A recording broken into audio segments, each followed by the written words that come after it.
Welcome to the ECG curriculum. It's sometimes daunting to be presented with an ECG, make sense of the squiggly lines, and make a clinical decision based on your interpretation. Through this video and the following workshops, we want to help you establish the foundation for your ECG interpretation skills, and then you'll build on these with your experiences in clinical care. We hope that you'll be able to adopt what you learn here into your teaching portfolio at the end of this course. It is important to remember that you need to use this test in the context of each patient. The clinical scenario in which the ECG occurs is paramount for making decisions.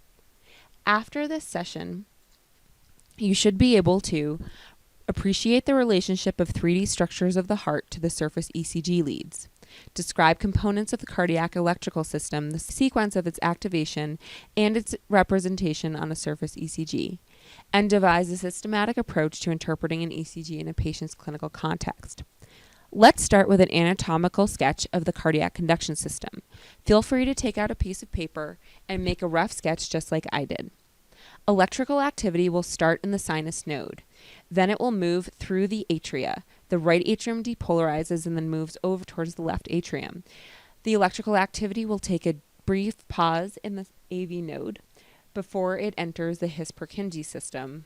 The right ventricle will depolarize through the right bundle, and the left ventricle will depolarize through the left anterior fascicle and the left posterior fascicle of the left bundle. While my drawing and your pieces of paper are flat, it's important to remember that the conduction system is existing in a 3D structure. So how does the ECG lead detect this depolarization? Here it is on the chest wall. Here are the cardiac myocytes. Depolarization will move towards a lead, making a positive QRS deflection.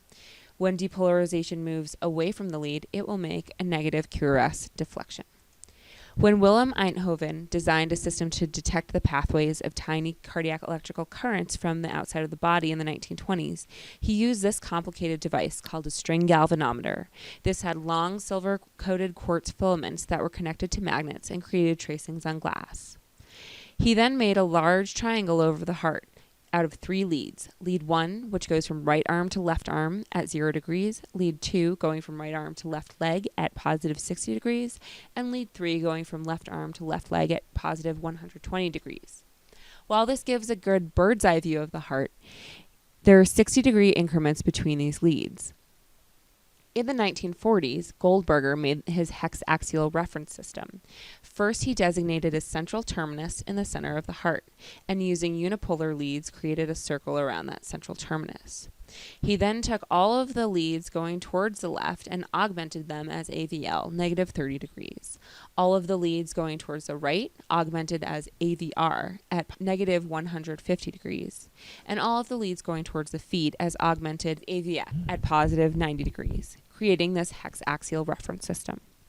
Lastly, the precordial leads are unipolar leads from the central terminus going out to the chest wall in a plane that's perpendicular to this hexaxial reference system.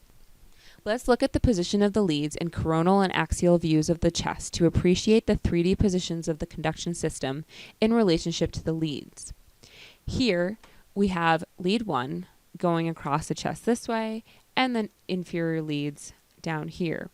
With normal conduction, as we said, this moves from up here in the heart to down here. So you would tend to see positive deflections in both the leftward leads and the inferior leads.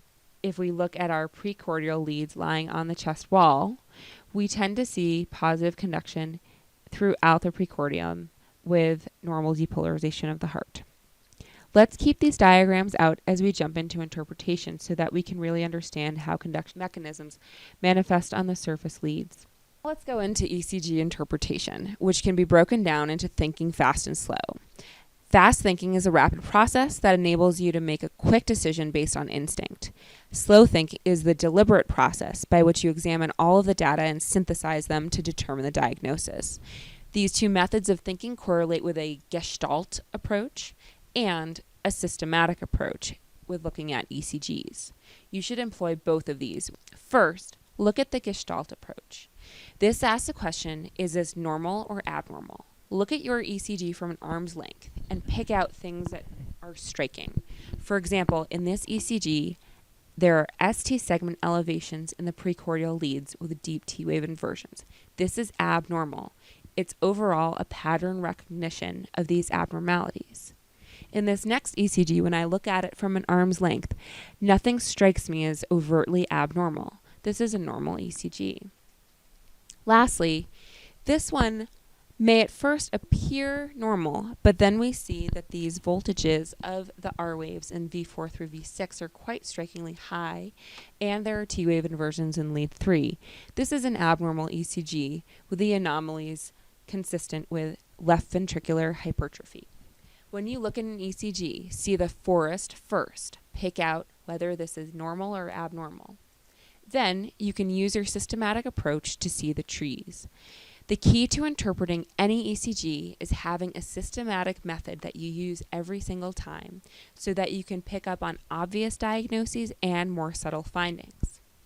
The way that I break this down is the following: rate, rhythm, axis, intervals, ST segments, and other findings. You should make up your own system that incorporates all of these elements. Let's examine these one at a time. There are a couple of easy approaches for determining the rate. You can use the countdown method, counting down by big boxes that lie between your R wave and your next R wave. This is your RR interval. If there's one big box, your rate is 150 beats per minute. Here, we counted down to 50 beats per minute. After you get to this 50, then you decrement to 40, 30, and 20. Or you can calculate how many QRSs there are in 10 seconds. Review that one big box is equivalent to 200 milliseconds. So 5 of these is equivalent to 1 second. When we look at an ECG strip, there are 10 of these 5 big box units, so 10 seconds. Let's count them. 1, 2, 3, 4, 5, 6, 7, 8, 9, 10. Cool. So if you count your R waves in one strip and then multiply by 6, you can get your beats per minute. Let's count them here. 1, 2, 3, 4, 5, 6, 7, 8, 9, 10. 10 times 6 is 60 beats per minute, which is our rate for this ECG. For rhythm, the key to figuring out the rhythm on the ECG is asking 2 questions. What is the atrium doing, and what is the ventricle doing in response? Let's break this down. What is the atrium doing? Take out your drawings of the heart again. Let's identify where the sinus node is and how the atrial depolarization moves. It moves leftward and downward. How is this manifest on the ECG? As the P wave. So based on the vector of atrial depolarization, in which leads would you expect a positive P wave when you're in sinus rhythm? The leftward leads and the inferior leads. However, if you had an ectopic atrial focus, perhaps in the left atrium, you could imagine that your P wave in lead 1 will be away, which is negative. Or if you have a retrograde P wave conducted from the ventricle, you could imagine that your P wave in the inferior leads would be negative. So what is the relationship between the atrium and the ventricle? First, look at your rhythm strip. Is there a P wave before every QRS? Yes. Is the interval between the P and the QRS consistent through the strip? Yes. Axis. The question of axis concerns the QRS axis, which is the net sum of all ventricular depolarization. This is important to determine, as an abnormal axis suggests some form of heart disease may be present. Look at your coronal and axial diagrams of the heart again. In normal ventricular activation from the AV node through the His-Purkinje system, what leads will have a positive deflection as the ventricles depolarize? Here, I've brought the hexaxial reference system back. Normal axis will go downwards towards the inferior leads and also to the left. Normal axis ranges from -30 to +90 degrees. If we remember that the predominant voltage in the leads that are the same direction as the depolarization will have a positive QRS, and then the predominant voltage in the leads that are the opposite direction will be negative, it follows that a lead that's perpendicular to these will be isoelectric, i.e. the S wave equals the R wave amplitude. Here, AVL is isoelectric, and the leads that would be perpendicular to it would be at +60 and -120. So your axis could be at +60 or -120. Here, AVR is isoelectric. Your axis could either be towards lead 3 or towards negative 60 degrees. Here, lead 2 is isoelectric, and your axis could be at positive 150 or negative 30. So then we have all these arrows, and how do we figure out whether our axis is predominantly in the positive direction or in the negative direction after we found our isoelectric lead? In this case, we use AVF as our arbiter. If it's positive, then your axis is positive. If AVF is negative, your axis is negative. Here are some ranges for your reference. Normal axis ranges negative 30 to positive 90. Left axis deviation ranges negative 30 to negative 90. Right axis deviation ranges positive 90 to positive 180. And extreme axis deviation, or indeterminate axis, ranges from negative 90 up to negative 180. Next, we have our intervals. Intervals between the waves on the ECG represent the times for depolarization and repolarization in the heart chambers and the conduction system. It follows that disturbances in these processes will cause prolonged intervals. So what are a few examples of this? A long PR interval denotes a longer delay between the atrium and ventricle that may reside within the AV node. A long QRS is a manifestation of delayed depolarization within the ventricles. And a long QT can indicate electrolyte disturbances that are disrupting normal ventricular repolarization. Let's look at these intervals for a moment. You have your P wave, PR, QRS, QT, and RR. And here are some references of ranges of normal for you. Next, we have ST segments. As we mentioned, this segment of the ECG represents ventricular repolarization, which is dependent on oxygen delivery from the blood flow, which then results in normal calcium handling in the cells. When cells are damaged due to decreased blood flow, there is a disturbance in the restoration of normal calcium balance. In ischemia, you see ST depression. This is indicative of subendocardial myocardial damage that is reversible. Injury is manifest as ST elevation. This is transmural myocardial damage that is sometimes reversible if you act quickly. If myocardial injury in the form of ST segment elevation is a result of coronary occlusion, you see ST elevation in contiguous leads. And what are these?